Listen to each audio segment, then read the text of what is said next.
नमस्कार, ABC channel में आपका स्वागत है। मैं हूं सचिन श्रीवास्तव और आप मेरे साथ देखेंगे आजमगढ़ से जुड़ी खबरें।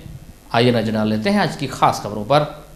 खबर के प्रायोजक हैं wooden touch Bhawarnath Azamgarh, a complete hardware store, Rama multi speciality hospital and trauma centre, Narauli Azamgarh. विधानसभा चुनाव 2022 के लिए कलेक्ट्रेट भवन में होने वाले नामांकन की प्रक्रिया को देखते हुए मंगलवार से ही बैरिकेडिंग का कार्य शुरू हो गया। जिला प्रशासन द्वारा 10 फरवरी से कलेक्ट्रेट तक जाने वाले समस्त रास्तों पर बैरिकेडिंग कराने की योजना की गई थी, लेकिन उत्तर प्रदेश राज्य विधान परिषद के चुनाव के नामांकन को लेकर 4 फरवरी से कलेक्ट्रेट जाने वाले रास्तों को बंद कर दिया जाएगा। विधानसभा नामांकन की प्रक्रिया 10 फरवरी से शुरू हो जाएगी, जिसको लेकर मंगलवार को कुंवर सिंह उद्यान की तरफ से कलेक्ट्रेट जाने वाले रास्ते पर बैरिकेडिंग की गई है। 4 फरवरी से जब चारों तरफ से बैरिकेडिंग हो जाएगी तो समस्त रास्ते पूर्ण रूप से बंद हो जाएंगे। विधानसभा चुनाव को लेकर कलेक्ट्रेट परिसर में होने वाले नामांकन को देखते हुए 10 फरवरी से कलेक्ट्रेट जाने वाले रास्तों को बंद करने की योजना प्रशासन द्वारा तैयार की गई थी, लेकिन उत्तर प्रदेश राज्य विधान परिषद चुनाव के नामांकन को लेकर अब 4 फरवरी से ही कलेक्ट्रेट जाने वाले सभी रास्तों को बंद कर दिया जाएगा। उत्तर प्रदेश विधान परिषद का मतदान 3 मार्च को होना है। इसके लिए 4 फरवरी से नामांकन शुरू होगा। नामांकन का कार्य RODM के कार्यालय में किया जाएगा। वहीं 10 फरवरी से विधानसभा चुनाव के नामांकन शुरू हो जाएंगे, जिसे देखते हुए प्रशासन अपनी तैयारियों में जुटा है। डीएम व जिला निर्वाचन अधिकारी अमृत त्रिपाठी ने बताया कि पहले 10 फरवरी से कलेक्ट्रेट आने वाले मार्गों को बंद करने की योजना थी, लेकिन विधान परिषद चुनाव के नामांकन को देखते हुए अब 4 फरवरी से ही कलेक्ट्रेट आने वाले मार्गों को बंद कर दिया जाएगा।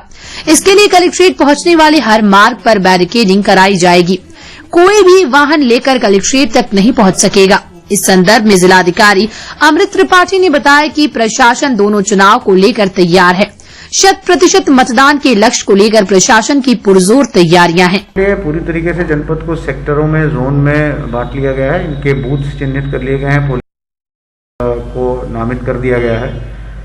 कर्मचारियों की ट्रेनिंग, लगभग आधे कर्मचारियों की ट्रेनिंग पहले चरण की हम लोग कर चुके हैं। विधान परिषद की वोटर लिस्ट भी तैयार हो गई है और इसमें भी आने वाले समय में 4 तारीख से नॉमिनेशन होगा। अवांछनीय तत्वों पे सख्त नज़र रखी जा रही है। दैनिक रूप से मेरे स्तर से और पुलिस अधीक्षक के महोदय से के स्तर से लॉ एंड ऑर्डर की समीक्षा की जा रही है। और आपने देखा होगा जहाँ जहाँ पर भी मॉडल कोड ऑफ कंडक्ट का वायलेशन हमको दिख रहा है, उसमें तत्काल संबंधित दोषियों के खिलाफ मुकदमे की कार्रवाई भी की जा रही है। और यहाँ तक कि जो मुकदमे हो रहे हैं उसकी पैरवी डीजे साहब के माध्यम से उनसे अनुरोध करके उसकी पैरवी भी की जा रही है, जिससे कि मुकदमों में सजाएं भी हों।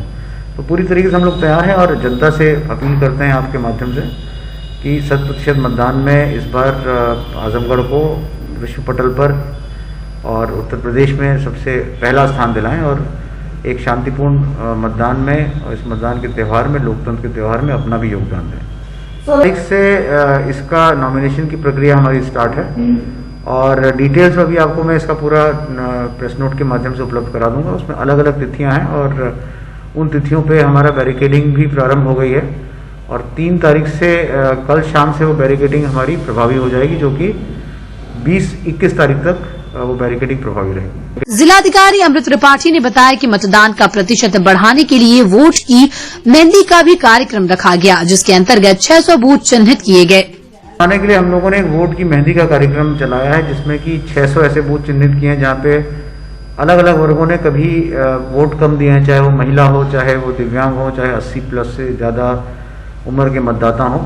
तो ये वोट की मेहंदी के लिए हमारे 100 स्कूल चिन्हित हैं जिनमें कंपटीशन होगा और ये लोग गांव में जाकर के बच्चियों को मेहंदी लगाएंगे, महिलाओं को मेहंदी लगाएंगे, पुरुषों को प्रेरित करेंगे। और अवांछनीय तत्वों के लिए असले पर एक बहुत विशेष अभियान चलाया जा रहा है। कारतूसों की खरीद बिक्री पर जो नियम है उसका पालन हो रहा है कि नहीं हो रहा है, जो उस नियम का पालन नहीं कर रहा है उन सबके असले निरस्त भी किए जा रहे हैं। स्क्रीनिंग कमेटी के माध्यम से जिन लोगों को वाकई भय है उनके असलों को स्क्रीनिंग कमेटी अनुमति भी दे रही है, लेकिन अवांछनीय तथ्य जिस पे कभी मुकदमा है, हिस्ट्री शीटर हैं, अपराध किया है, पुलिस के रोल में वो अगर सही उनका रिकमेंडेशन नहीं तो सबके असले भी निरस्त किए जा रहे हैं। 200 से 250, 250 के आसपास लगभग पिछले 1.5 महीने में हम लोगों ने जिला बदर भी किया है और गैंगस्टर की कार्रवाई भी इसमें की जा रही है। तो पूरी तरीके से हम लोग तैयार हैं और बहुत ही सकुशल शांतिपूर्ण मतदान कराएंगे। प्रधानमंत्री नरेंद्र मोदी ने बुधवार को प्रातः 11 बजे आत्मनिर्भर अर्थव्यवस्था पर कार्यकर्ताओं को वर्चुअल माध्यम से संबोधित किया। 403 विधानसभाओं में भाजपा पदाधिकारी व कार्यकर्ताओं ने प्रधानमंत्री नरेंद्र मोदी का संबोधन सभी विधानसभाओं में बड़ी स्क्रीन के माध्यम से सुना। उक्त कार्यक्रम में विधानसभा में निवास करने वाले सभी राष्ट्रीय, प्रदेश, क्षेत्र एवं जिले के पदाधिकारी व कार्य समिति सदस्य, मोर्चा के पदाधिकारी व कार्य समिति सदस्य, प्रकोष्ठ विभागों व प्रकल्पों के संयोजक तथा सह संयोजक, मंडल अध्यक्ष व मंडल पदाधिकारी, कार्यकर्ता उपस्थित रहे। 347 आजमगढ़ सदर विधानसभा का कार्यक्रम किशोर ग्रीन गार्डन निकट पुराना पुल हरबंशपुर आजमगढ़ में हुआ, जिसमें सदर विधानसभा में चुनाव मैदान में भाजपा प्रत्याशी अखिलेश मिश्रा गुड्डू, चंदेश्वर राय, पवन सिंह मुन्ना, ब्रजेश यादव, शोभे श्रीवास्तव, राकेश सिंह, राजेश सिंह महुआरी, महिला मोर्चा की जिला अध्यक्ष बबीता जसरा सरिया, जिला उपाध्यक्ष सुमन सिंह, अमित लता सिंह, विवेक निषाद, विनीत सिंह, ऋषु सहित भाजपा के अन्य पदाधिकारी व कार्यकर्ता मौजूद रहे। इस अवसर पर सदर विधानसभा प्रत्याशी अखिलेश मिश्रा गुड्डू ने कहा कि प्रधानमंत्री नरेंद्र मोदी ने आज उत्तर प्रदेश की 403 विधानसभाओं में आत्मनिर्भर अर्थव्यवस्था विषय पर कार्यकर्ताओं, पदाधिकारियों और आमजन को वर्चुअल माध्यम से संबोधित किया। प्रधानमंत्री नरेंद्र मोदी ने अपने संबोधन में पिछले 7 वर्षों की उपलब्धियों और दूरदर्शी बजट के माध्यम से भविष्य की योजनाओं की जानकारी दी। भविष्य की योजनाओं को लेकर जो बजट आया वो किसानों, नौजवानों, महिलाओं और देश की जनता को समर्पित बजट है। महिला मोर्चा की जिला उपाध्यक्ष अमित लता सिंह ने बजट को किसानों, नौजवानों और महिलाओं के लिए बेहतर बताया। देखिए, प्रधानमंत्री आदरणीय नरेंद्र मोदी जी का आत्मनिर्भर अर्थव्यवस्था पर आज एक वर्चुअल संबोधन था। वो सदर विधानसभा में ये कार्यक्रम आज यहाँ आयोजित किया गया था। उन्होंने यहाँ की जनता को वर्चुअल माध्यम से संबोधित किया है। क्या संदेश दिया? उन्होंने गरीबों के लिए, किसानों के लिए, पूरे देश के लिए, नौजवानों के लिए जो भारतीय जनता पार्टी के जो सरकार ने जो काम किए थे उनको जनता के बीच में रखा है और उन्होंने आगे की भी प्लानिंग जो बजट के माध्यम से वो लाया है उसको भी जनता को बताया। कल जो बजट पेश हुआ है उसमें क्या आपको खासियत देखने को मिली? देखिए, उसमें सबसे बड़ी खासियत तो ये है कि किसानों के लिए जो किसान सम्मान निधि में उन्होंने वृद्धि किया है, ये बहुत बड़ी बात है किसानों के लिए। और ये बजट किसानों, नौजवानों और जनता के लिए समर्पित है। और सरकार कह रही है कि अगले 25 साल का बजट है, तो मानते हैं कि बहुत दूरदर्शी बजट आया है? बिल्कुल, बहुत दूरदर्शी है और सरकार कह रही है तो निश्चित उसमें सत्यता है। जी, आज जो वर्चुअल था हमारे उत्तर प्रदेश के लिए एक रैली भी थी जिसमें महिलाओं को और बजट को लेकर उन्होंने संबोधित किया और उन्होंने कहा कि ये बजट हमारे सभी आम नागरिकों के लिए बहुत फायदेमंद है। बजट में क्या खास रहा?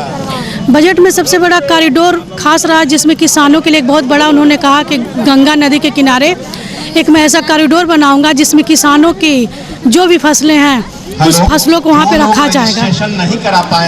उत्तर प्रदेश के विधानसभा चुनाव के लिए यूनाइटेड डेमोक्रेटिक अलायंस समर्थित राष्ट्रीय उलमा काउंसिल के अधिकृत प्रत्याशियों की द्वितीय सूची मंगलवार देर रात जारी हुई। इस सूची में आजमगढ़ की भी एक सीट शामिल है। दीदारगंज सीट से राष्ट्रीय उलमा काउंसिल ने पार्टी के राष्ट्रीय अध्यक्ष मोहम्मद आमिर रशादी के पुत्र और अलीगढ़ मुस्लिम विश्वविद्यालय छात्र संघ के निवर्तमान सचिव हुजैफा आमिर रशादी को अपना प्रत्याशी बनाया है। दीदारगंज सीट पर काउंसिल की मजबूत पकड़ मानी जाती है और इसी सीट पर 2012 में वर्तमान बसपा प्रत्याशी भूपेंद्र सिंह उलमा काउंसिल के टिकट पर लगभग 39,000 वोट पाए थे। सपा से पूर्व विधायक आदिल शेख का टिकट कटने के बाद मुस्लिम वोटरों में एक नाराजगी है, जिसका फायदा उलमा काउंसिल को मिल सकता है क्योंकि मुस्लिम वोटरों की संख्या इस सीट पर अधिक है। राष्ट्रीय उलमा काउंसिल के इस कदम से दीदारगंज का समीकरण बदलता हुआ नजर आ रहा है और जनता के बीच एक नई चर्चा शुरू हो गई है। हुजैफा आमिर के चयन का वोटरों पर कितना असर पड़ेगा ये तो 10 मार्च को पता चलेगा। आपको बता दें कि दीदारगंज विधानसभा सीट पर बहुजन समाज पार्टी ने भूपेंद्र सिंह मुन्ना, भारतीय जनता पार्टी ने कृष्ण मुरारी विश्वकर्मा और समाजवादी पार्टी ने पूर्व विधानसभा अध्यक्ष स्वर्गीय सुखदेव राजभर के पुत्र कमलाकांत राजभर को प्रत्याशी बनाया है। ऐसे में राष्ट्रीय उलेमा काउंसिल के प्रत्याशी के मैदान में आने से क्षेत्र का चुनाव दिलचस्प जरूर हो गया है और लड़ाई चौतरफा होती दिख रही है। हुजैफा रशादी की पहचान एक तेज तर्रार छात्र नेता व वक्ता के रूप में होती है। हुजैफा एक दशक बाद जनपद आजमगढ़ का एमयू छात्र संघ में प्रतिनिधित्व करने वाले बने हैं और देश भर में विभिन्न छात्र आंदोलनों में भागीदारी रही है। इस कारण उनकी युवाओं में खास पकड़ है। आजमगढ़ जिले के रौनापार थाना क्षेत्र के सैदौली, गढ़थौली, बुरहानपुर, केवटैया ग्राम सभा में सीओ सगड़ी के नेतृत्व में आबकारी विभाग की टीम व रौनापार थाने की पुलिस ने अन्य कई गांवों में पहुंचकर चेकिंग कर लोगों से पूछताछ की। इस दौरान कहीं भी किसी भी प्रकार की कोई अवैध शराब नहीं मिली। इस संबंध में सीओ सगड़ी महेंद्रनाथ शुक्ला ने बताया कि कुछ वर्ष पूर्व केवटैया में कच्ची शराब पीने से कई लोगों की मौत हो गई थी, तो उसी के दृष्टिगत रूटीन चेकिंग के तहत चेकिंग की गई। यहाँ की महिलाएं शराब के खिलाफ काफी सक्रिय नजर आ रही हैं। यहाँ किसी प्रकार की कोई भी अवैध शराब नहीं पाई गई और इसी क्रम में रोशन, हैदराबाद सहित कई गांव में चेकिंग की गई है। पूर्व में यहाँ आज से 5-6 साल पहले देसी शराब पी के कुछ लोग मरे थे, तो उसी के संबंध में एहतियात के तौर पे कि इस तरह की कभी भी घटना दोबारा ना हो। नहीं, कोई नहीं, पूरे गांव के लोगों ने बताया ऐसी कोई बात नहीं यहाँ है। यहाँ की महिलाएं बहुत जागरूक हैं। अभी ये चौटहिया है, इसके बाद 2 गांव में और जाना है। जिलाधिकारी जिला निर्वाचन अधिकारी अमृत त्रिपाठी ने अवगत कराया है कि कोविड की वर्तमान एवं अनुमानित स्थिति के दृष्टिगत रोड शो, पदयात्रा, साइकिल, बाइक वाहन रैली तथा जुलूस 11 फरवरी 2022 तक प्रतिबंधित रहेंगे। आयोग द्वारा दिनांक 1 फरवरी 2022 से समस्त चरणों हेतु राजनीतिक दलों एवं निर्वाचन लड़ने वाले उम्मीदवारों को अधिकतम 1000 व्यक्तियों, वर्तमान क्षमता 500 व्यक्तियों के स्थान पर अथवा मैदान की क्षमता के 50% अथवा राज्य आपदा प्रबंधन प्राधिकरण द्वारा नियत सीमा जो कम हो तक भौतिक रूप से मीटिंग्स की अनुमति प्रदान की गई। उन्होंने कहा कि आयोग द्वारा डोर टू डोर कैंपेन की सीमा में वृद्धि कर दी गई है। अब डोर टू डोर कैंपेन के तहत 10 व्यक्तियों के स्थान पर 20 व्यक्तियों के साथ सुरक्षा कर्मियों को छोड़कर प्रचार किया जा सकता है। आयोग द्वारा राजनीतिक दलों हेतु अधिकतम 500 व्यक्तियों, वर्तमान में अनुमन्य 300 व्यक्तियों के स्थान पर अथवा हाल की क्षमता के 50% अथवा राज्य आपदा प्रबंधन प्राधिकरण SDMA द्वारा अनुमन्य सीमा के अंतर्गत इंडोर मीटिंग की अनुमति प्रदान की गई। आयोग द्वारा राजनीतिक दलों एवं निर्वाचन लड़ने वाले अभ्यर्थियों से कोविड अनुरूप व्यवहार एवं दिशा निर्देशों तथा निर्वाचन संबंधी समस्त गतिविधियों के दौरान आदर्श आचार संहिता के समस्त निर्देशों का अनुपालन सुनिश्चित कराए जाने की अपेक्षा की गई। जिला निर्वाचन अधिकारी का दायित्व होगा कि उपर्युक्त प्रयोजन हेतु स्थानों का अग्रिम चिन्हांकन कराकर उनको अधिसूचित करा दें। आयोग द्वारा ये भी अवगत कराया गया कि पूर्व में निर्गत अन्य निर्देश यथावत लागू रहेंगे। यूपी में कुल 15 करोड़ से अधिक मतदाता पंजीकृत हैं। इसमें से महिला मतदाताओं की संख्या तकरीबन आधी है। ऐसे में प्रत्येक राजनीतिक दल महिलाओं को अपने पाली में लाने का प्रयास कर रहा है, जिसको लेकर राजनीतिक दल महिलाओं को लेकर अपने चुनावी वायदों को पिटारा खोल चुके हैं। ऐसे में महिला मतदाताओं की राय जानने के लिए बुधवार को हमने कुछ महिलाओं से बातचीत की। इस दौरान उन्होंने कहा कि वो ऐसे प्रतिनिधि और सरकार का चयन करेंगी जो महंगाई को नियंत्रित कर सके। मतदान सर हम इसलिए करने जाते हैं कि अगर हमको वोट हम दे रहे हैं तो कुछ हमको भी लाभ मिले, ताकि अच्छी सरकार बने, अच्छा देश चले, हर एक चीज़ अच्छा हो और जो आगे आ रहे हैं वो लोग भी अच्छे ही से रहें।